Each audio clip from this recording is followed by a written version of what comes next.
And we're back at the scene of the crime. Safe place for a meet.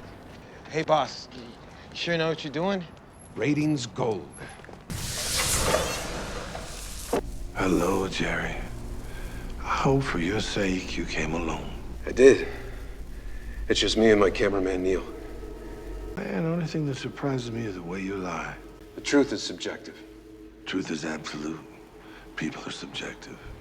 Well, then, this is your chance to set the record straight. I know exactly why you're here. I know you're just trying to follow orders. I thought you said no weapons. I said no guns.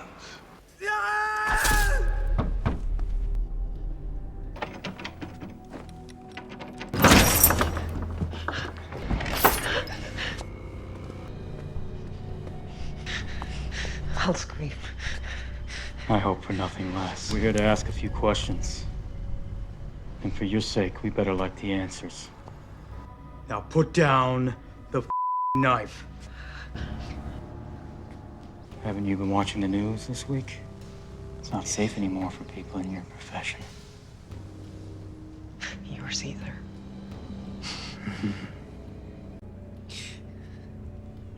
You going on a little trip? I don't know anything. She doesn't know anything. We don't believe you, Carrie! I didn't see it. Answer it. You try anything stupid, you die. I believe we have some unfinished business to discuss. It's not a good time. Never is.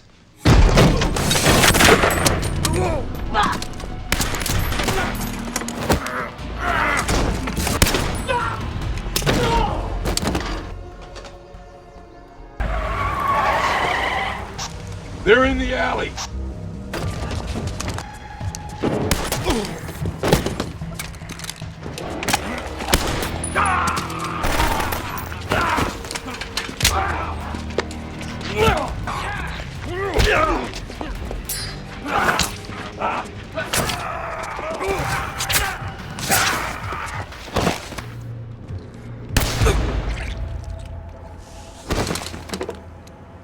Just like old Tom's, huh?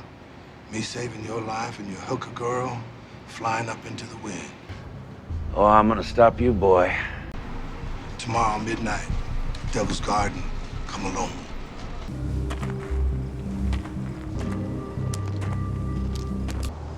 You never remembered to look behind you either. What took you, man? I've been waiting up here all this time. I was starting to get kind of lonely, man.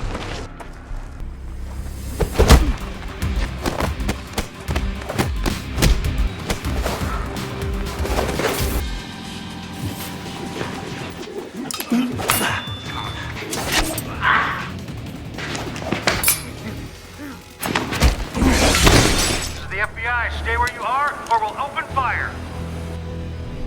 The story begins with Colonel Robert Sykes, a former Marine who has taken justice into his own hands. Now a ruthless vigilante, Sykes operates as a stealthy one-man assault team, relentlessly hunting down the city's street gangs and corrupt politicians.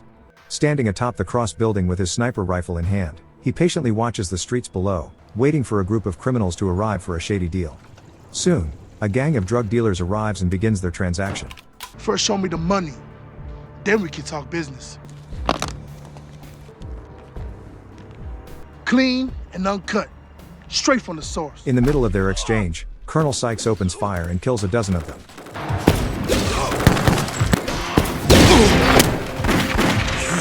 One dealer tries to escape with a briefcase full of money, but just as he starts the engine, Sykes uses a remote detonator to blow up the vehicle. Sykes then rappels down the side of the building on a rope and corners the two remaining thugs. He kills one of them, but the other manages to escape with his life. Over a dozen gang members are dead in what can only be described as a massacre. Early reports indicate that several of the victims were wanted in connection with a variety of other violent crimes throughout the city.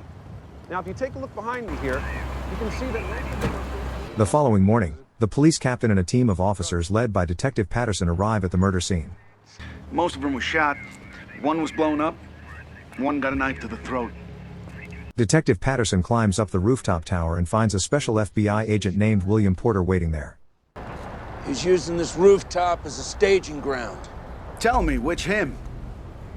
You need a small army to take out these two gangs. While Detective Patterson believes a small army committed the crime, or that the drug dealers turned on each other during the trade, Porter rejects the theory. Come on, tell me, how many hymns? It's just one. What happened to the drugs? Meanwhile, the thug who escaped informs his boss, Mr. Romano, about the ambush. They were everywhere. They were all around us. He explains that a team of assassins ambushed them, gunned everyone down, and blew up the vehicle along with the money inside. Get rid of him. Mr. Romano grows furious with the thug for losing both his money and the shipment, and he orders his men to execute him. However, Romano's right-hand man talks him out of it and convinces him to spare the thug's life. At the same time, Colonel Sykes is relaxing at a strip club, where he witnesses another group of drug dealers exchanging illegal drugs and money.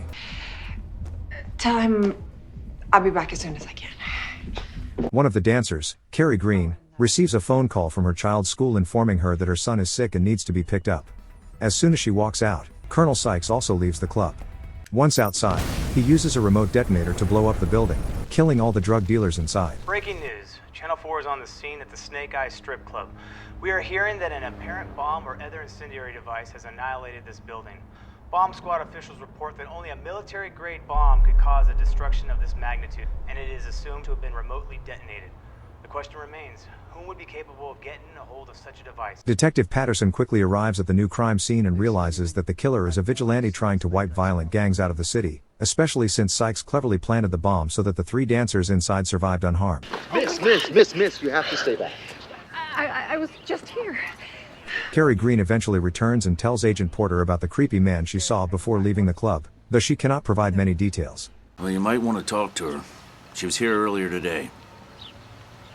Suddenly, Colonel Sykes appears at the crime scene, and the special agent identifies him immediately. Porter chases Sykes down an alley, but Sykes manages to escape. What the hell's going on, man? Who are you chasing? Later at the police station, Agent Porter reveals the true story of Colonel Sykes to Detective Patterson and the police captain. His service record is impeccable. Skills in hand-to-hand combat, weapons, firearms, explosives it's unmatched. Porter explains that Sykes was his former commander in the army, a man capable of replacing a small army and single-handedly destroying any number of enemies at once. No offense, Captain. I don't think that your department is skilled, equipped, or trained enough to deal with Colonel Sykes. Porter tells the team that the local police department cannot handle Sykes on their own, meaning they will need his personal experience to bring his former commander to justice and stop his vigilantism. So what makes you so qualified for the job? I've been in those places with him. That evening, Agent Porter breaks into the burnt remains of the strip club and retrieves a hard disk containing the surveillance footage filmed before the explosion. However, just as he steps outside, Romano's thugs confront him in the alley and accuse him of trespassing on their property. I don't want any trouble with you boys.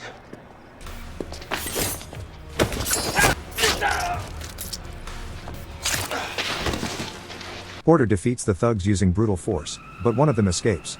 The survivor informs Romano about a man in a suit who brutally killed his companions in the alley. Romano quickly suspects that this is the same man who killed his crew during the previous drug operation. However, the thug notes that the man spends time with the police and might be a federal agent, adding that he saw him talking to Carrie Green at the crime scene. Feds don't kill people with hunting knives. That's him. Romano orders his men to bring the dancer to him, hoping she can identify the man who blew up his club. I want this girl here. Meanwhile, Agent Porter opens the hard disk and discovers the personal information and address of Carrie Green. He realizes that Colonel Sykes might target her next because she saw him right before the strip club attack. Smart ass, put your hands up. The next morning, Sykes targets more street thugs whom the police have just arrested. Believing that the justice system is too weak to deal with street crime and that the criminals will soon walk free, Sykes brutally executes them.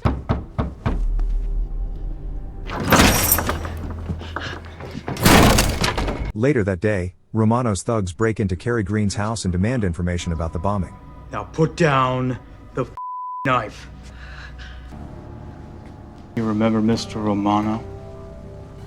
Your old boss at the Snake Eyes Club? We want to know about the bombing. I don't know anything. When Carrie denies knowing anything, the thugs brutally assault her. We don't believe you, Carrie! I didn't see Before things can escalate further, Agent Porter arrives to discuss the club incident. It's not a good time. Porter quickly realizes she is under duress and springs into action.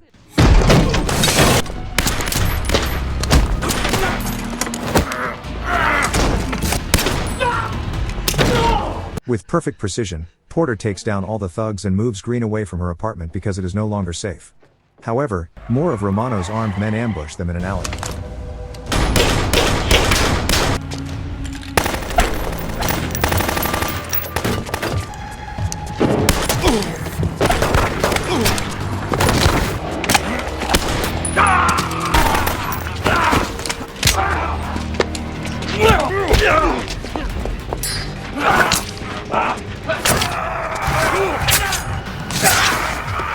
Agent Porter uses his military combat training to defeat the thugs, but one of them eventually holds him at gunpoint. Suddenly, Colonel Sykes appears and saves Porter's life. Oh, I'm gonna stop you, boy. Despite being saved, Porter vows to stop Sykes from continuing his vigilante crusade. Sykes mocks him, saying Porter is too slow and still has a lot to learn from his old commander. Before disappearing, Sykes asks Porter for a one-on-one meeting at a nightclub, promising he might reveal the true reason behind his killing rampage. Hey. Later, Carrie Green takes her son to Agent Porter's apartment and convinces him to let them stay there because they have nowhere else to go. Porter tries to persuade her to seek police protection, but she refuses, arguing that the killer could easily find and kill her there, and that she feels much safer under his personal protection. After 2 hours of being transferred to every ranking officer on duty, they couldn't even tell me this guy existed, let alone give me his file. Meanwhile, Detective Patterson informs the police captain that he conducted a background check on Agent Porter. He discovered that Porter's name does not exist anywhere in the FBI records, and because Porter kills suspects instead of arresting them, Patterson believes something is deeply wrong with him. Just then, Agent Porter rushes in and claims he uses different aliases so he does not ruin the investigation. He informs the team that he is meeting Colonel Sykes at a nightclub that very evening, presenting the perfect opportunity to catch him. I don't care if the whole damn place explodes. Nobody moves an inch until I give the word. At the nightclub, Agent Porter leads the police team inside and meets Colonel Sykes. Sykes finally reveals the motive behind his actions, explaining to Porter that street drug dealers caught his wife and son in the crossfire of a gang war, and stray bullets killed his loved ones. So now you just, kill anyone that you decide is evil. Sykes believes he is doing good for the community by removing violent thugs from the streets permanently. Porter quickly tries to alert the detectives through his wire, but Sykes has already jammed the communications. Don't move! No, you're not gonna shoot me. Sykes warns Porter before he can pull a trigger, revealing that he placed a bomb under Porter's chair. Sykes states that if Porter moves from the chair or if his finger slips from the trigger, everyone in the club will die. Suddenly, Romano's thugs storm the nightclub just as Sykes escapes. Agent Porter skillfully and easily kills the thugs while remaining seated on the rigged chair, but he eventually runs out of bullets. Romano himself enters the club to kill Porter, but the police arrive just in time and arrest Romano instead. Porter asks Detective Patterson to call the bomb squad to disarm the explosives under his seat, only to learn that Sykes played him. The officers inform him that there is no bomb under the chair at all. There's no bomb here, sir. That son of a... Want this transport done without incident? No press, no comment, no nothing. Once Romano's downtown, he's the DA's problem, not ours. You got that? Yes, sir. Yes, sir. Make me proud. The following morning, the local police decide to transfer Vincent Romano to the district court under heavy security. However, just before Romano can step into the police vehicle, Sykes shoots him in the head and kills him. The mayor immediately labels the vigilante a domestic terrorist and assures the public that the police department is doing its best to keep every citizen safe in the streets and in their homes. This super vigilante is a plague upon our city and is nothing short of a domestic terrorist. So, you never saw Colonel Sykes at the Snake Eyes Club? Back at the station, Detective Patterson questions Carrie about the nightclub incident. She confirms that she never saw anyone planning explosives because she left before the blast. However, Carrie admits to Patterson that Agent Porter was actually the one who killed 6 of Romano's men in the alley, sparing only the one with the broken arm. But Agent Porter definitely killed the other 6. This news completely baffles Detective Patterson, as Porter has since disappeared without sharing any real information. Their conversation is interrupted when 2 actual FBI agents show up at the station to take over the vigilante case. What about Porter? We don't know anybody by that name. There is no William Porter with the Bureau. It turns out that Porter is not an agent at all. The entire police department simply took his word and trusted a toy FBI badge without verifying his identity. After conducting a thorough investigation, the real feds reveal that the Army records list both Major William Porter and Colonel Robert Sykes as inactive soldiers. The police captain immediately orders his men to hunt down Porter before he can cause more damage. Realizing that his cover is blown, Porter makes a prank call to let the police track his position, falsely warning them that Colonel Sykes took offense to the mayor's public speech and is about to assassinate him. He said Mayor Randolph's next. I want units both at City Hall and at the mayor's house. They're already on their way. Later that night, Porter lures 2 local TV reporters into an abandoned building where Colonel Sykes waits in the dark, lighting flares. You promised me an interview?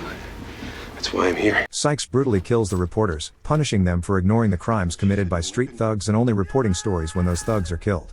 At this moment, the narrative takes a shocking twist. It is revealed that Colonel Sykes is merely a figment of William Porter's imagination. Severe war trauma and heavy drinking have caused Porter to lose his mind, causing him to switch back and forth between his own identity and that of his former co-soldier, Sykes. Porter then tracks down the mayor and brutally kills him in the middle of a serious meeting. After committing the murder, Porter tries to escape across the rooftop, only to walk straight into the real Colonel Sykes, who is waiting for him. Sykes tells Porter that everything has been a product of his imagination, and that Porter has been murdering people just to avenge his own wife and son, who were the ones actually killed by street drug dealers. Come on, my man.